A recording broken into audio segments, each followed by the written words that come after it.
Welcome to our May Brewing Tips video. This month we're going to talk about how to hold the bowl properly.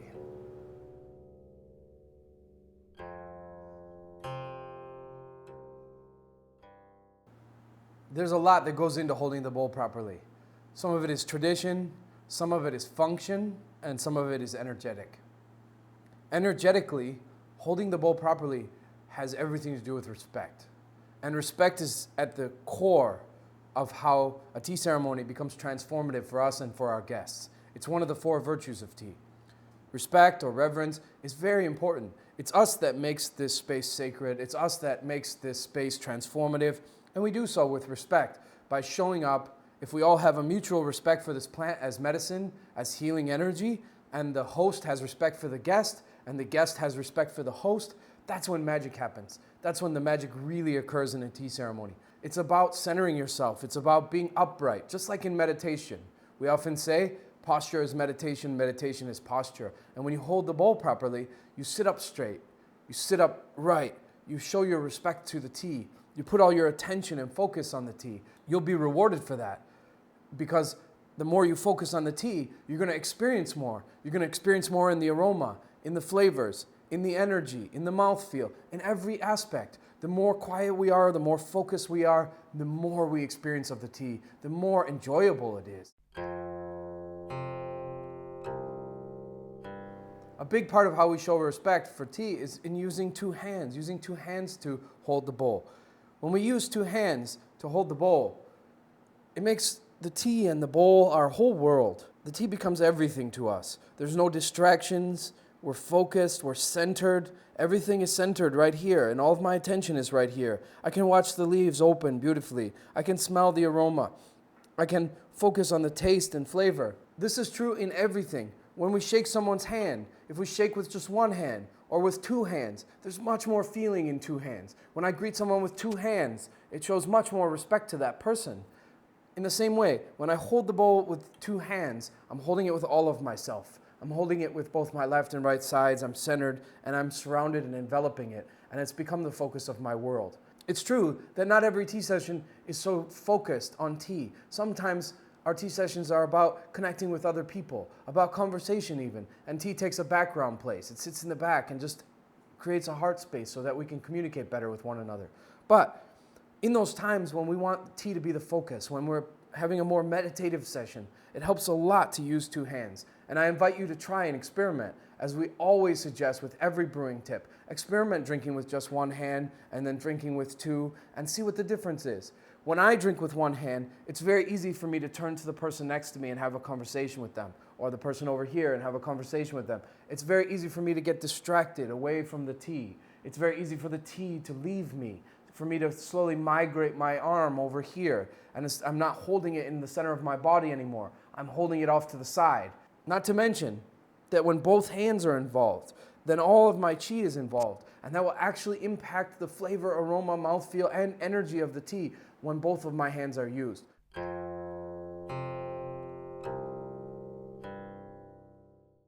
Now that you've experimented holding the bowl with 1 hand and 2 hands and seen the difference in both of them, we can move on to how to hold the bowl. Holding the bowl also has some energetic reasons, some of which are beyond the scope of this video, but mostly it's functional. It's about picking the bowl up, setting it down. It's about passing it to friends. It's also about just the ergonomics of our body and the way that our body functions, both physically and energetically. Holding the bowl is very, very simple. Your offhand, which for me is my left hand, your offhand is the foundation of the bowl. Your offhand holds the bowl. It's the basis on which it stands. This is where the strength is. And we're going to want to hold it flat, just like this. And the thumb is going to hold the rim. For most people, the best place to put the bowl is going to be where the fingers meet the hand. There's already an indentation there, and it will be very comfortable there. But there will be some variation depending on the person, the size of their hands, the length of their arms. You'll have to try and experiment with these things that I'm teaching you and see what's the most comfortable way for you. But for most people, it would be where the fingers meet the hand. I place the bowl right there, and then my thumb goes on the rim. Notice that my hand is straight. I'm not curling my fingers, right? I'm leaving my hand straight. Some people also make the mistake of putting the bowl just on one edge of the hand like this, only on a few fingers. That's not as steady, and my energy is not as much there. And my other hand, my right hand, my strong hand. So if you're left-handed, these things will be switched. My strong hand is a guide. It's like a crab's claw. It comes in just like this and holds the bowl like this, holds it steady. My right hand is a guide. My left hand is a foundation. This is very important energetically because usually in most of the things that we do in our life, it is our strong hand that is the foundation and our off hand that is the guide. So we're reversing the polarity and we're reversing the energy in our body. Holding the bowl like this also has a lot of practical reasons though. Holding the bowl like this is very useful for picking it up and setting it down. One of the things that I see in a lot of Western tea gatherings, without any explanation or teaching, a lot of Western people like to pick up the bowl like this with two hands and hold it like this. I'm not sure exactly where that comes from, but it's quite common. The problem with this is that it's very hot. It's already hurting my hands to hold it like this. The second problem is that it becomes very difficult to set it down. It's awkward. You see, my hands are in the way for setting it down. So I have to kind of go like this and do a little dance, and then I can be able to set it down, which isn't very practical. When I'm picking up and setting the bowl down in this way, I can continue to use two hands even in the picking up and setting down, which is very powerful. There's a lot of respect and reverence. There's a lot of presence in that. When we don't just toss the bowl down, we don't throw it down and rattle it on the table, but we pick it up and set it down with great mindfulness. This will be very important to our practice. And so we can continue to use two hands when picking it up and setting it down. When picking it up and setting it down, the foundation hand becomes like a ramp, an on and off ramp. And the guide hand comes over the bowl a little bit, and the bowl can easily come up. And when I'm setting it down, I don't just do it with the guide hand. I keep the foundation hand on the bottom of the bowl, just not under the foot anymore. I take it off the foot and come to the side, and I can use it to help me set it down. It's never going to get broken this way. It's protected and respected. A lot of times, we break things in our lives because we let go of them too soon. The moment that something touches the surface is actually not the moment to let go of it. You have to wait for a second or two and find that it's stable. I'm sure that all of you, including myself too, we've broken something in our life because we set it down and let go too early, and it happened to not be in a stable place and fell over. So when we set down our teaware, because we want them to last, here in the center we have 1,000-year-old tea bowls. They're still here because generation after generation of people respected them, set them down properly, picked them up properly, held them properly, respected them. And with that respect, our tea bowls one day will be antiques that tea lovers in the distant future will treasure the way that we treasure those Song Dynasty bowls. So our hand comes off the foot and goes to the side, and we set it down like that.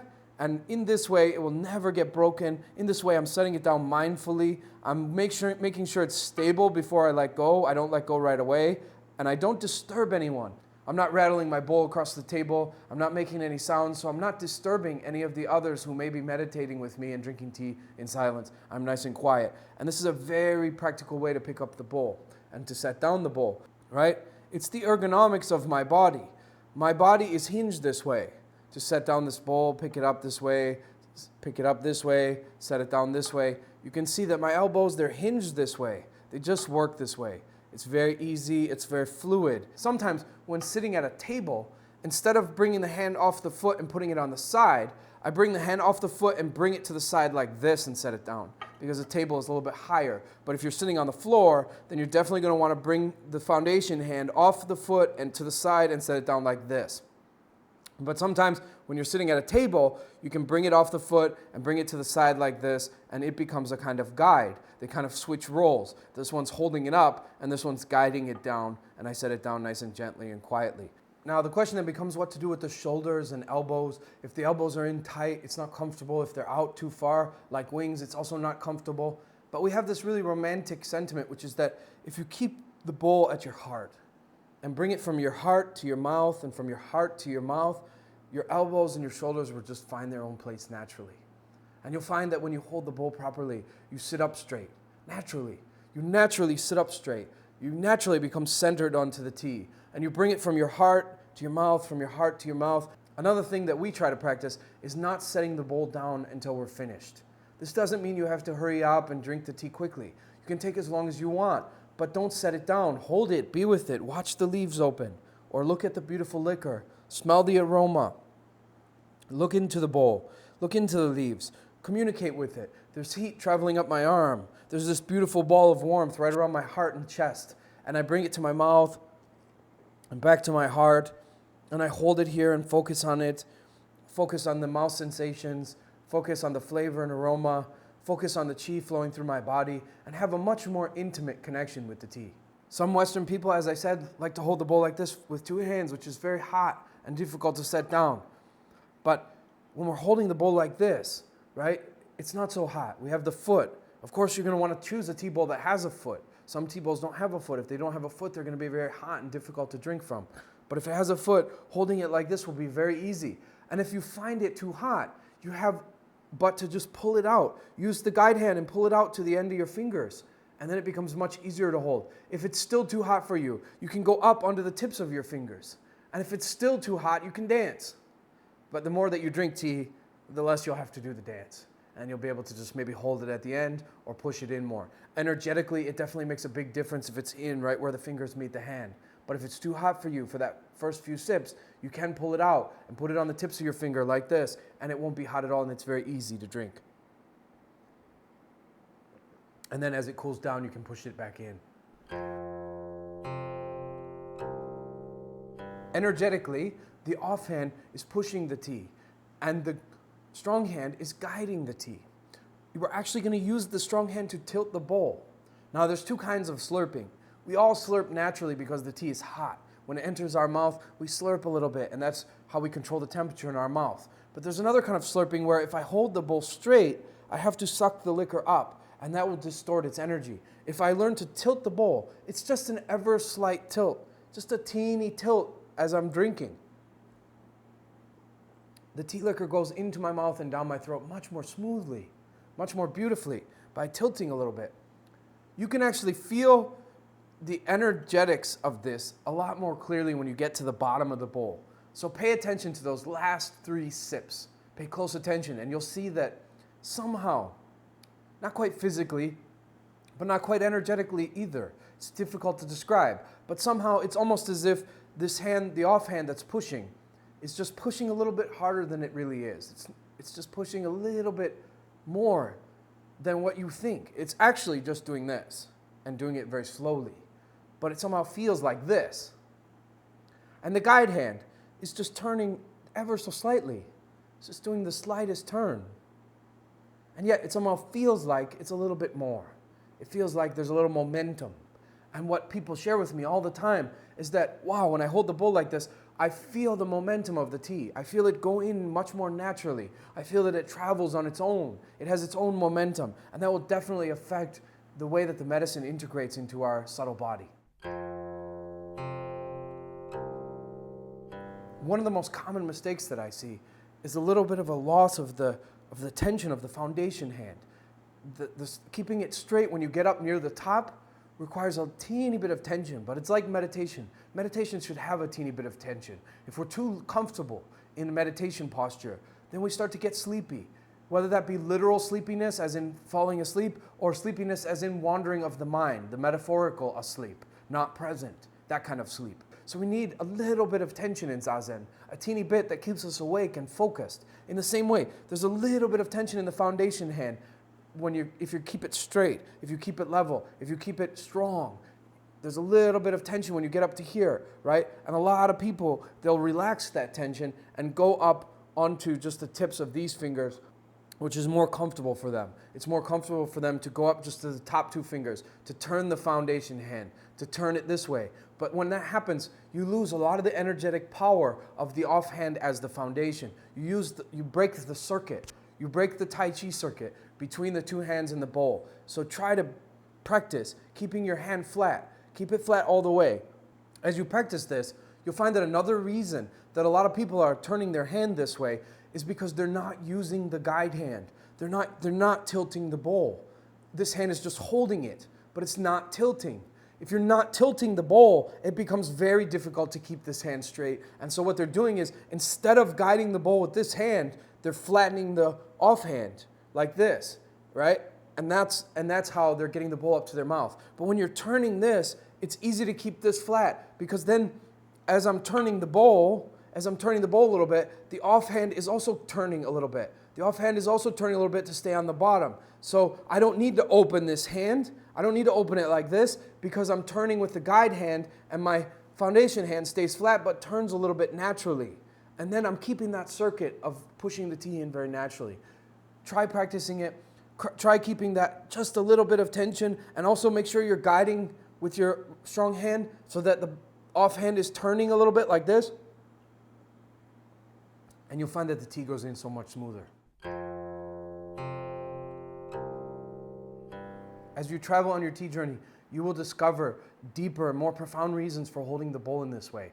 Things to do with the yin and yang flow of the body, things to do with the offhand and the strong hand and the reversal of polarities, things to do with centering yourself and how that centering affects not only the way you prepare tea, but the way that you receive tea. And when those two channels of prepared properly and received properly are open, that's when the plant medicine can really be activated. That's why we study tea brewing. That's why we study the skills that are needed to improve our tea brewing. It's just like music.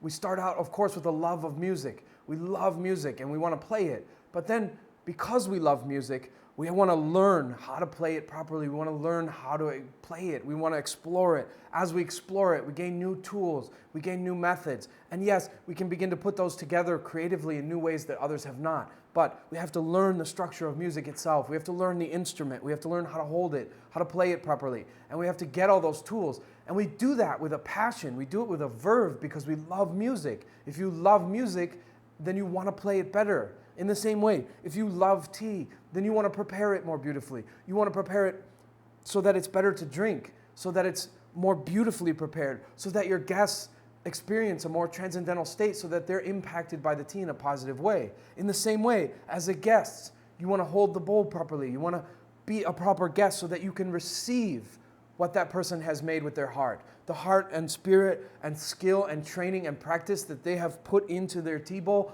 you want to receive it. Just like someone who knows about symphonies, who knows about classical music, who has developed a deep appreciation for it, that person will experience a lot more at the symphony than the person sitting next to them who is going for the first time and doesn't know anything about the music. In most cases, if that person who is there didn't learn those things in a snobby way, he didn't learn those things to make himself better, but he learned how to listen to music because he loves it, because he appreciates it. And since he appreciates it, he wants to learn how to receive it better. He wants it to permeate more of his being. So he studies how to listen. He studies the different symphonies and notes and the way that the people are playing. And in that way, he sits there in the audience and he receives so much more.